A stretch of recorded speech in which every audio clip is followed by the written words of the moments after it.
ഏട്ടാ,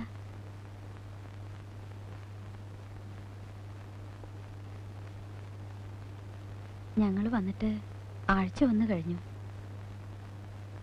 ഏട്ടനൊന്നും പറഞ്ഞില്ല. ഞാൻ എന്താ പറയണ്ടേ? 3 ഏക്കർ ഭൂമിയും 24 പറക്കും നിലവല്ലേ ആകെയുള്ള മുതല്.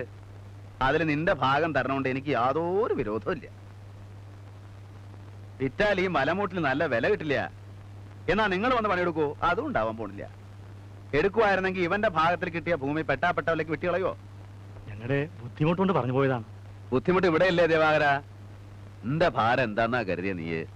ഇത്രയും വലിയ കുടുംബം നോക്കണം. കൊല്ലം നിങ്ങൾക്ക് ചെലവുള്ള നെല്ലും അരിയും നാളികേരവും തരണില്ലേ?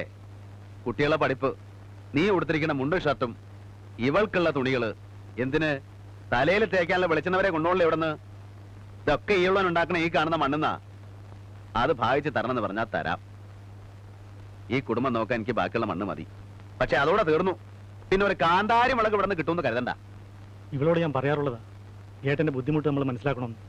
എത്ര ബുദ്ധിമുട്ടിയാലും നമുക്ക് 1000 2000 വേണമെങ്കിൽ ഏട്ടൻ തരാതിരിക്കൂ. എന്റെ ബുദ്ധിമുട്ട് പറഞ്ഞ എല്ലാവർക്കും സ്വരിക്കട. എന്റെ മക്കളെ ഗതി. അതൊക്കെ അങ്ങനെ നടക്കും. ഏട്ടൻ സമാധാനമായിട്ട് പോയി കിടന്നുറങ്ങും.